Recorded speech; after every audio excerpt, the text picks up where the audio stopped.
Hello everyone, my name's John. Welcome back to another video. Today we'll be taking down the M1 Garand here. Now, I want to say this in the first 10 seconds. I will not be taking off the front sight gas assembly. I just don't feel like it. It's not that dirty.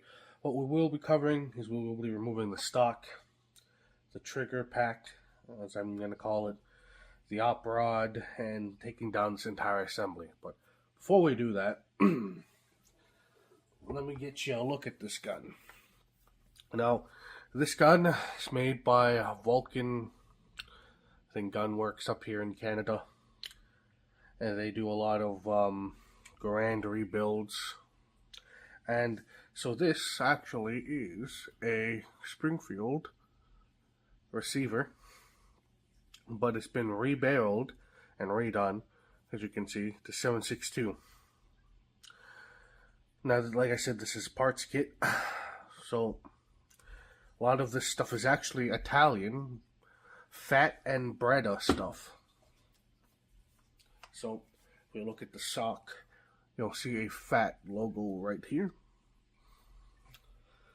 And as we disassemble it, you'll see a lot more, how do you put it, markings. You can already see here on the op rod, 7.62 mm/2. Now, this one, like I said, is a parts kit, so it's a mishmash. Springfield receiver, don't know quite when this one was made. I'll give you serial number again, but it's a Springfield receiver, and this was probably redone by one of the Italian factories. Here we can see on the bolt carrier, I don't know what that is, but there's a very faint BM59. I don't know if I can catch that, but this part is marked actually BM59, which, I'm not mistaken, that is a Garand that is fed by a magazine. Kind of like the M14, but not really. So, let's get to tearing her down. So if you don't know how to tear down Garand, first thing you do is you make sure it's unloaded. Oh. Yep. Sure it does seem to be unloaded. Now I'm going to actually leave it like that, and then flip it over, and, well, actually I think I have to decock it. I don't remember. It's been a long time since I went and did this. Let me get the follower pushed down. Oops, hit the camera with the Garand. Did you guys feel that? Alrighty. Now let's take this. Man, I've already got ballast all on my on my shirt here. Now, what you need to do is pull back and then up on the trigger guard. There you go. Some are more stiff than others. Then you push the trigger guard up. I do it until it clicks. And there we go. This entire trigger pack comes out. What I'm going to do right now, since I already have it in my hand, is grab me some ballastol on a cloth here. Just give it a good old rub down. Now, like I said, this one's been converted to 308. Vulcan Gunworks does the 308 conversions. There are some, particularly the ones straight from Italy, that are 7.62 by 51 only. At least that's what they tell you. I don't know. I haven't bought one. But recently, and by recently I mean like about a year or two ago, They brought in a bunch of Tipo Italian made, not parts kit, but genuine Italian made on Winchester tooling, Tipo M1 Garands, specifically the sniper variants. So if you look at here, around here, there is just wood and then the metal collar. But on the sniper variants, there's actually a metal block here that you use to mount the M1D sniper scope. They came in very nice, large wooden boxes marked M1 Grand, Tipo, and all that. And you know, I always think about buying one, but they don't recommend that you fire 308 out of those, as they're tuned for 7.62 by 51. You know what they looser tolerances, yada yada yada. And I don't really care to buy one of those and then baby it, because they were brand new in box in the big one case, and they had the leather cheek pads. And if you buy some, personally, if I buy something like that, I don't ever actually want to use it, and I like using my stuff. Now, that's all nice and ballastalled up. We're gonna simply lift the stock up like this. Make sure you pivot the stock, because the front metal part here is locked into the collar on here. You have to pivot it up. Here you can get a very good look at the FAT logo right here. It's a FAT 71. It's in pretty good condition, honestly, the stock. There's some dents and dings in it, but gives it character. I like nice hardwood stocks like that. We're going to set that aside on the couch. Now, this is going to be interesting. I'll pick up the entire barrel receiver here. So, this part, since this gun was rechambered for 30-06, and 30-06 is a much larger cartridge in length than 308 is, they actually put in this block here. I'll show it to you when I take it out, but it's basically a spacer for 308. But otherwise, there's not much difference. We can see there's a marking here on the op rod. There's more markings on the receiver right here. There's an H here. I don't know what that stands for. There are markings on the barrel under the op rod, but can't see it right now, so we'll go ahead and take that out. Alright, so first thing is first. Gotta pull this out. So take this, push it forward so that the hooks unhook from the bar in the front. You pull the entire recoil spring out. So you got to pull forward so that these hooks disengage off of the I'm going to call it the follower lever. You need to take this, some punch or something, maybe a tip of the cartridge will work, but you need a punch, and you need to take this cross pin out right here. Mine just kind of pushes out. I don't know if yours will be any more resistant, but there's a cross pin right here that holds all this entire assembly together. So you take it, you just push it out. Now you can get at what you want to get at. So if you take this flat piece of metal and you pull it up, it should free your... First you can get this piece of metal free, then you get the follower lever free, and then you can take the faller out just like that, and then this is a bit of a janky piece, but here we get that spacer that I was talking about, and then you can get the I don't know what you call it, but it actuates on the clip release here, but you can get that out now. And now what you can do is you can take the op rod, and there is a cutout in the receiver right here. You take the op rod, you kind of like finagle it back and forth, because there's a matching cutout, a matching lug that goes into this cam, and then you just pull up a bit, and then you now that's free. Pull down a bit. Don't force anything, because you could kind of bend this op rod out of shape.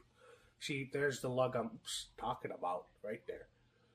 So you want to get this lug aligned with this hole, and then you can kind of pull it out vertically, and then you pull it down a bit.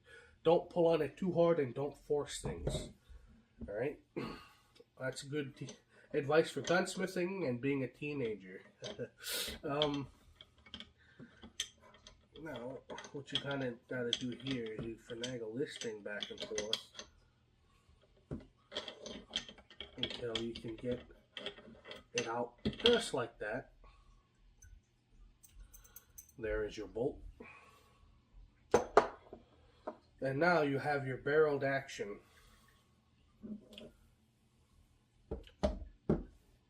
Like I said, I'm not going to tackle taking this apart here. If you're coming here looking for that, my apologies. I'm not going to take this apart. I do not have a gas wrench for my M1 Garand. While we're here, let's take a look at those markings you couldn't see. So, there's an FAET. This is another number, 762mm/6. BSID, I don't know what that means, but. And 1954, 64. I don't know what that means either. That 64 could possibly be a date code of some other variety. But here's your barreled action. Never actually gave you guys a look at the muzzle end, but here you can see there's an marking right there. What is that? An NHC? Don't know what that is. But not much else on this side.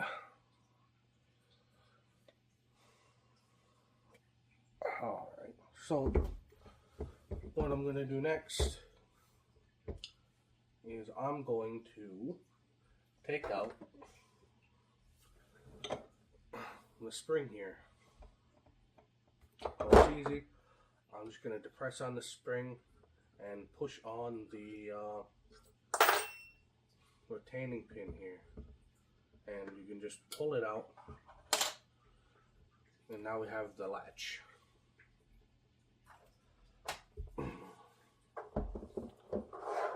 So here we have not a completely stripped down receiver. We still have the sight on there and the barrel on it, but we have the entire action basically stripped out.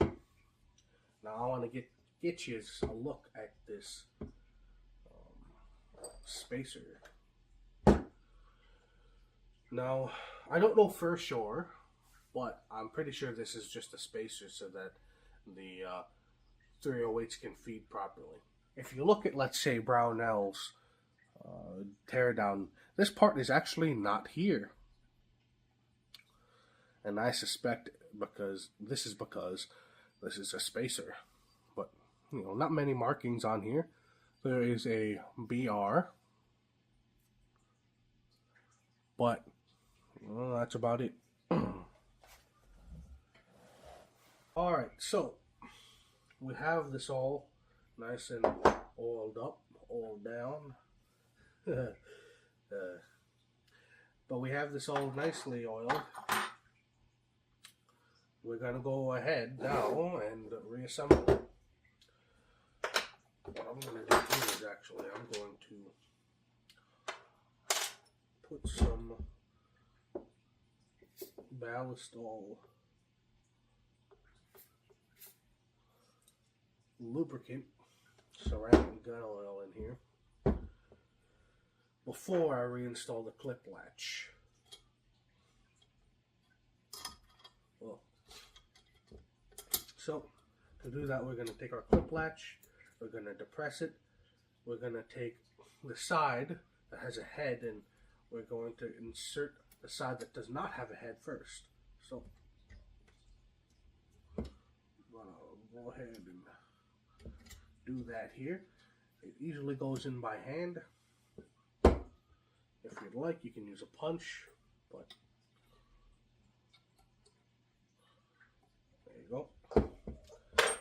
Mine at least goes in very easily by hand. That looks to be good. Next, what we're going to do is we are going to install the bolt. Now we are just going to install it the same way we took it apart. Kind of shove it in at a weird angle.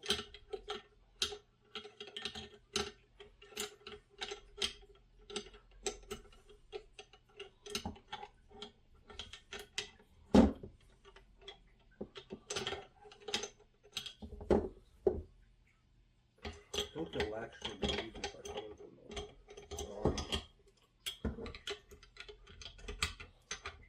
there we go.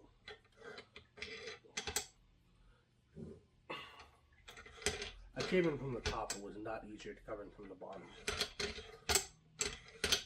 Ensure it slides properly. Ooh, one thing I did forget to do is clean up this recoil spring, although I don't think the recoil spring is going to be very dirty, but I'll do that right now.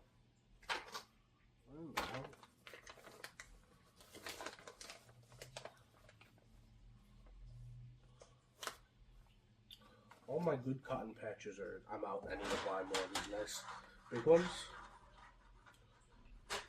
I need to buy more. I'm probably going to do that later today. Well, that's a bit dirty, but it's not that dirty. Either way, this part's going to get dirty either way. So what we're going to do now is we're going to take the lug, make sure it's aligned about here, because we need to slot it into the op rod. Now we're going to take the op rod, we're going to put it back in here, slide that there, like that. Make sure that the lug is in its cam, and that should just slide in. Go back and forth. Make sure we watch that the bolt locks and unlocks properly at the end of its throw. So this lug is now in its cam. It's locked.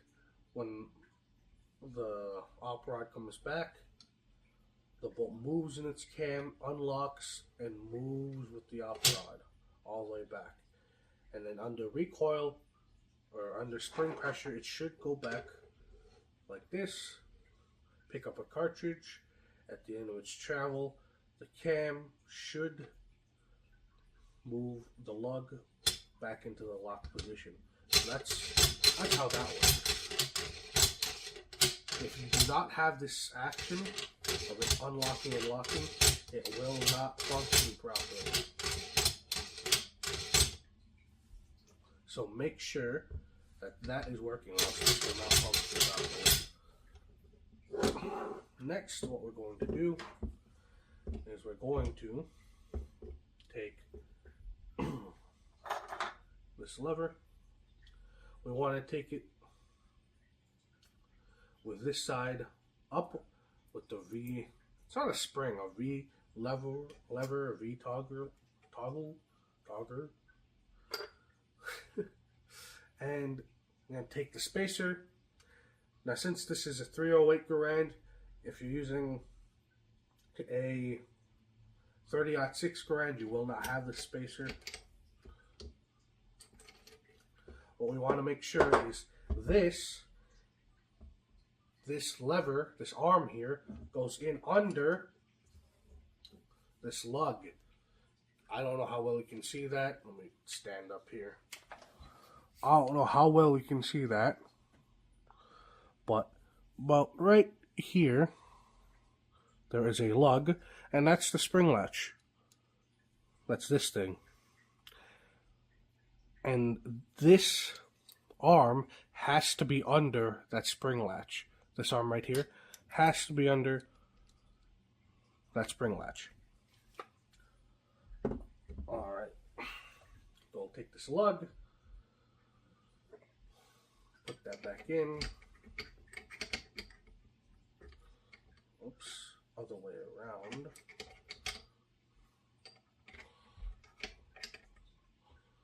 Wait, is it the other way around? No, it is this way around. Did have it right the first time. You know that this is under the arm properly when if you push it down, this wiggles. See that? It's wiggling. Now you take this and you put it there. Now here comes, the somewhat tricky part. Got all these pieces here.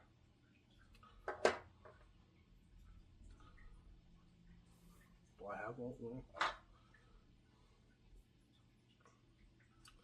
And what you want to do here,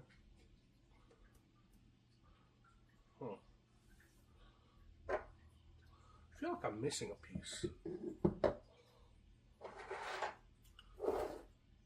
I guess I'm not. What you want to do here is take this and you want to make sure you clip this into here and make sure this part goes under the spring, the little V thing here. Ooh. So take the V, little V toggle here I showed you earlier. Take this part right here and put it under that toggle.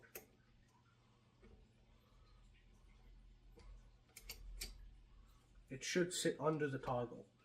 Now you take the rear end here and you push this back until it clicks. Or maybe it won't click, but it should slot in right here. And the important thing is to make sure that that lip I showed you on it is under that V toggle. Now, what we're going to do here is take this, which is the follower, make sure that this slidey part, thing that goes left and right, is facing down. We're going to line it up with the lugs here, this one, and slowly slide it into the magazine. But we're not going to drop it in just yet because this needs to go in. This is the toggle arm. So what we're going to do is we're going to feed this in, kind of like that. I find it's easier to take it in, put it like this, and then rotate it. But essentially this needs to slot into this slot here. That goes in there, and that's what actuates the follower. So we're gonna do this, put this in here, slot this in, and then this loop on the other end goes there, like that.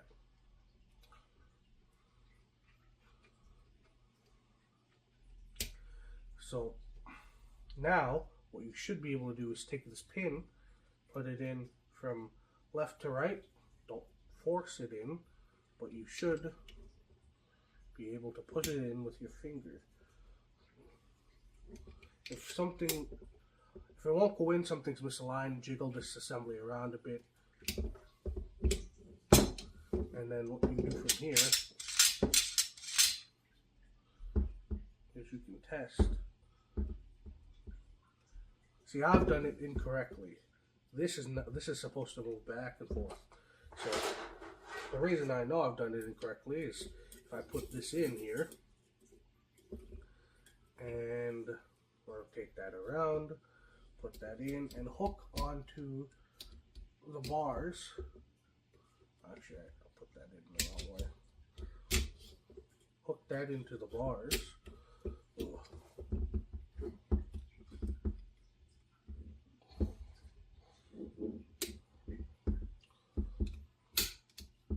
And I try to pull this back. Oh. Huh.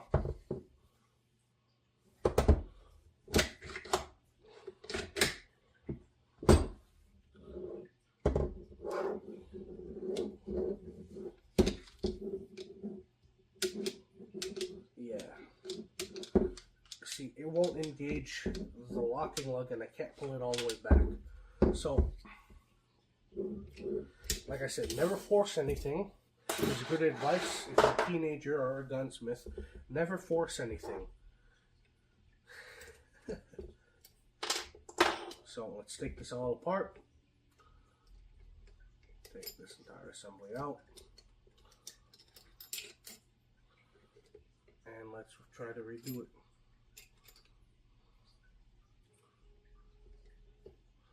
So this, that, the other. Like I said, this part needs to be hooked under the V.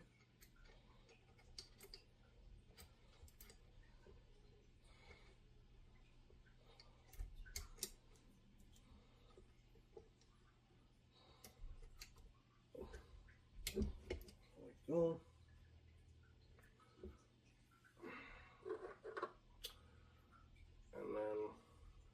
Follower like that, put that back in, rotate these. There we go. It should look like that.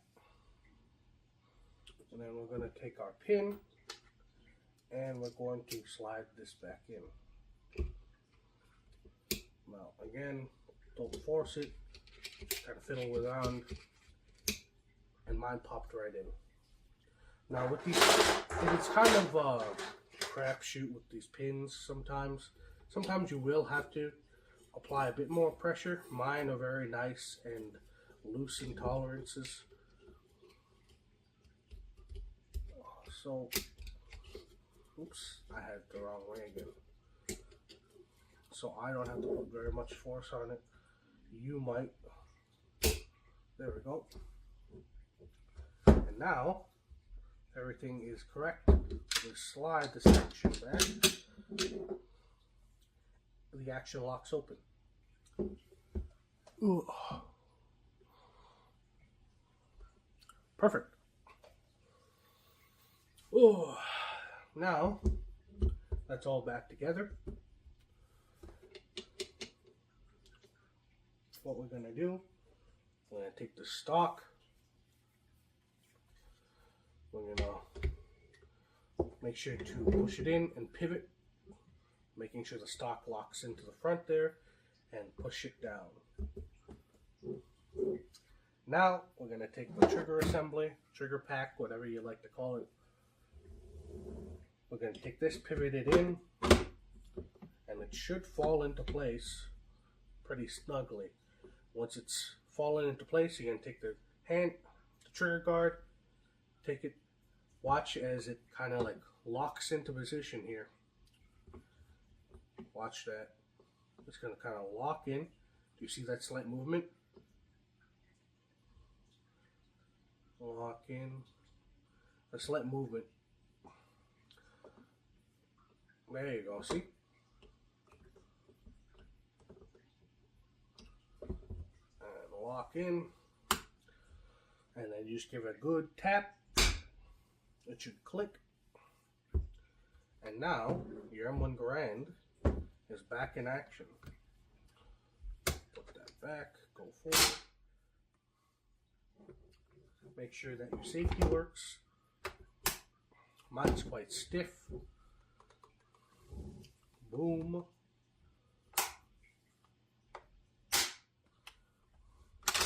Make sure your follower, your lock on empty opens. Make sure your follower goes left and right. Push this down. And there you go. Perfect. Oh, I hope you guys found that helpful. And before we go today, I just want to say one more thing. The government is just doing this for votes. Banning our guns. If no one was going to vote for a party that banned guns, they'd stop wanting to do it. People have a very poor idea of how firearms work, especially in Canada.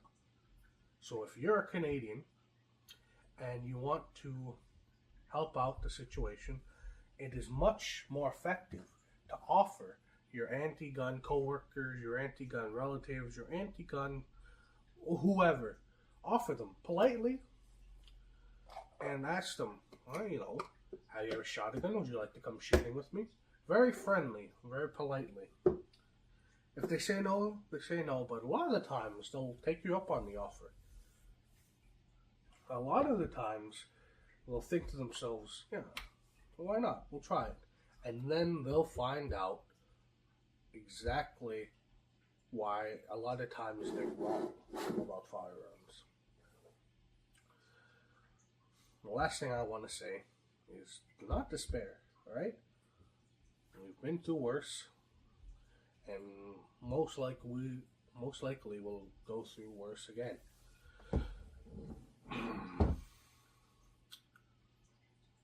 But to the people that are just now getting into the firearms community, and this goes for Canada, America, whomever, do not despair if the politicians try to take them from you.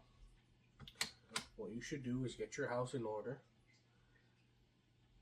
and calmly but firmly remind them that you are a free citizen and that these gun bans often don't work properly because all it does is disarm the citizenry. Anyway, thank you for watching. My name's Tokarev John. Hopefully you found this interesting. Sorry I didn't take apart the gas plug, but I don't have a wrench for that right now, so what can you do? Sometime in the future I'll buy a wrench and then take it apart, yada yada. But hopefully you guys have a nice day. Bye.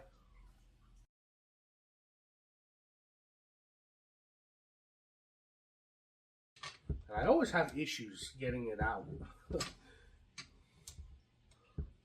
That's what she said.